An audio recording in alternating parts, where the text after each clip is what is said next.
రేపు విశాఖపట్నాన్ని ఆర్థిక రాజధానిగా దీన్ని తయారు చేసేటువంటి బాధ్యత తీసుకుంటామని చెప్పి మొన్ననే ముఖ్యమంత్రి గారు ప్రకటించారు కదా. అనేక మంది ప్రముఖులు వచ్చేటువంటి అవకాశం ఉంది.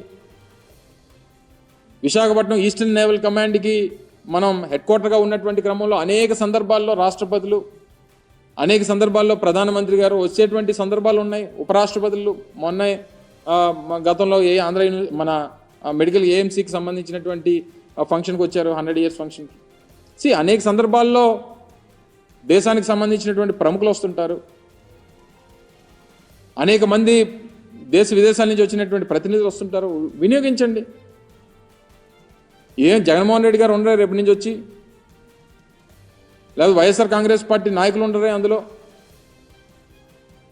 ప్రభుత్వానికి సంబంధించి టూరిజం డిపార్ట్మెంట్కి సంబంధించినటువంటి నిర్మాణాలు, దాన్ని ఏ రకంగా వినియోగించుకోవాలనేటువంటిది చేయండి. 4-5 బ్లాకులు ఉన్నాయి అందులో.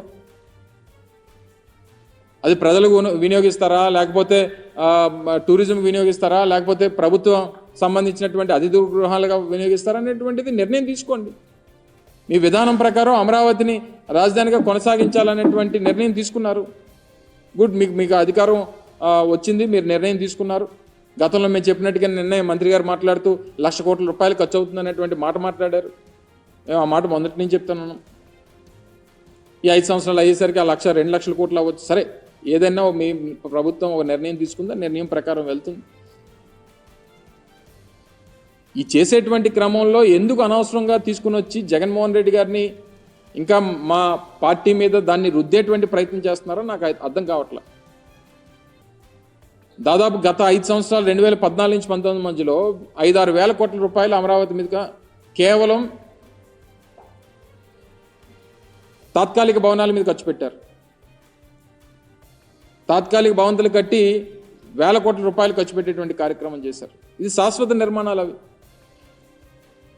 ప్రభుత్వానికి సంబంధించింది, ప్రభుత్వం వినియోగించాల్సినటువంటి అవసరం ఉంది. ప్రభుత్వం దానికి సంబంధించినటువంటి నిర్ణయాలు తీసుకోవాల్సినటువంటి అవసరం ఉంది. అవి తీసుకోవడం మానేసి ఊర్లో వెనకాతలు ఉన్న కార్యకర్తలందరినీ కూడా అందులోకి తీసుకుని వెళ్ళిపోయి రేపు చీఫ్ గెస్ట్లు ఎవరన్నా వస్తారు, పెద్దలు ఎవరన్నా వస్తారు, రాష్ట్రపతి వస్తారు, లేకపోతే ప్రధానమంత్రి వస్తారు. మీరు మొత్తం అంతా కూడా కెమెరాలో ప్రతి ఒక్కటి చూపించారు అంతనా. అంటే ఒక చీఫ్ గెస్ట్లో లేకపోతే విఐపీసో వివిఐపీసో ఉండేటువంటి దాన్ని బ్లూ ప్రింట్ అసలు బయటికి వెళ్ళడానికి లేదు. గతంలో మేము ప్రారంభించినప్పుడు కూడా మీరు అందరూ అడిగారు. నేను మంత్రిగా ఉన్న ప్రారంభంలో నేను కూడా పాల్గొన్నా. దీన్ని ఏ రకంగా వినియోగించాలనేటువంటి దాని మీద ప్రభుత్వం నిర్ణయం తీసుకోబోతా ఉంది. కొన్ని సెక్యూరిటీ రీజన్స్ ఉన్నాయి. డెఫినెట్గా నిర్ణయం తీసుకునేటువంటి క్రమంలో మళ్ళీ మీ దృష్టికి తీసుకొస్తాం అనేటువంటి మాట మీకు చెప్పాం. ఇవన్నీ మానేసి ఏదో మనకి అధికారం ఇచ్చారు కదా అని చెప్పి ఎక్కడికన్నా చూపించమనండి, అన్నిని అలాగే చూపించమనండి. గతంలో మేము 5 సంవత్సరాల్లో చేసినటువంటి అభివృద్ధి కార్యక్రమాలు కూడా అలాగే ఆ శాసనసభ్యుల్ని తీసుకొని వెళ్ళి చూపించమనండి. భోగాపురంలో ఇంటర్నేషనల్ ఎయిర్పోర్ట్ నిర్మాణం జరుగుతూ ఉంది, చూపించమనండి. ఇదిగో మీ 5 సంవత్సరాల్లో మీరు ప్రారంభించినటువంటి కార్యక్రమాలు, చేస్తున్నటువంటి పనులు ఇగో ఇవి చేశారు, మీరు చూపించమనండి.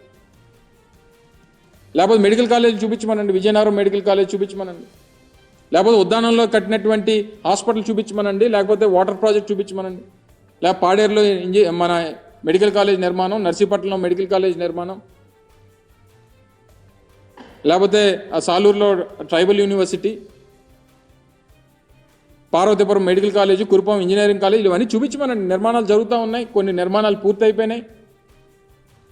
మూలపేటలో మూలపేటలో మన పోర్ట్ నిర్మాణం జరుగుతూ ఉంది, చూపించమనండి. ఫిషింగ్ హార్బర్లో అనేక పోర్టులు ఉత్తరాంధ్రకు సంబంధించి ఇన్ని ప్రాజెక్టుల నిర్మాణం చేపడతా ఉన్నాం. ఇన్ని ప్రాజెక్టుల నిర్మాణంకి మేము ముందుకు తీసుకుని వచ్చి ఇన్ని కార్యక్రమాలు చేశాం.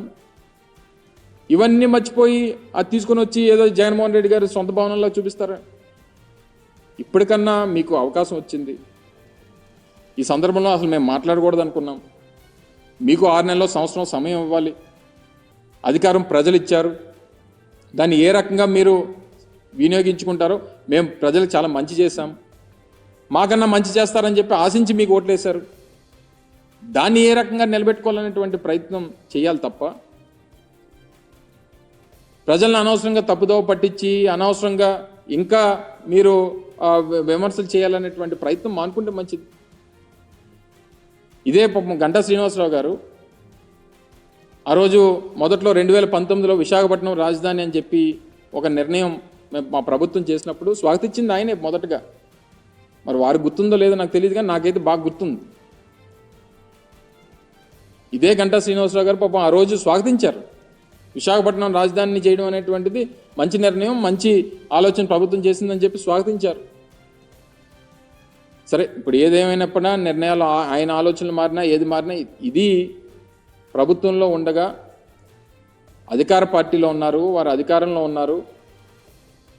ఈ రకమైనటువంటి దుష్ప్రచారం అనేటువంటిది సమంజసం కాదు. ఇప్పటికన్నా అది ప్రభుత్వ భవనాలు అనేటువంటిది వారన్నా గ్రహించాలి.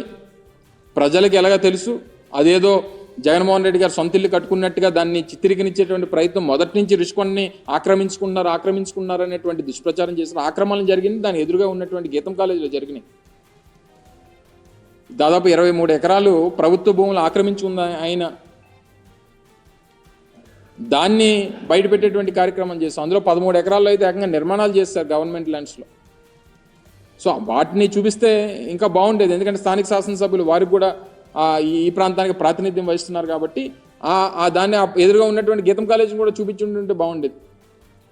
సో ఏదేమైనప్పటికీ ఇది మేము విమర్శలు చేయడానికి కానీ వాళ్ళు మా మీద దుష్ప్రచారం చేయడానికి ఇది సమయం కాదు. మేము కన్స్ట్రక్టివ్గా ప్రజల పక్షాన ప్రభుత్వం చేపట్టేటువంటి కార్యక్రమాల్లో ఏదైనా లోటుపాట్లు ఉంటే వాటిని కన్స్ట్రక్టివ్గా క్రిటిసైజ్ చేయాలనేటువంటిది మా తాపత్రయం. ఆ ప్రకారం మేము వెళ్తాం తప్ప ఇటువంటివి చేసి మళ్ళీ అనవసరంగా లేనిపోయినటువంటివి ఇప్పటి నుంచి ఈ రకమైనటువంటి దానికి ఒక ప్లాట్ఫామ్ వేయొద్దు అనేటువంటిది వారిని కోరుతా ఉన్నా. ఇప్పటికన్నా ప్రజల్ని మరొకసారి దీని మీద గ్రహించాల్సిందిగా, వాస్తవాలు తెలుసుకోవాల్సిందిగా, లేనిపోయినటువంటి సృష్టించి ప్రజల్ని మభ్యపెట్టేటువంటి కార్యక్రమం, ఏమార్చేటువంటి కార్యక్రమం దయచేసి చేయొద్దని చెప్పి మరొకసారి అధికార పార్టీకి చెందినటువంటి నాయకత్వాన్ని అందరినీ కూడా కోరుతా ఉన్నాం.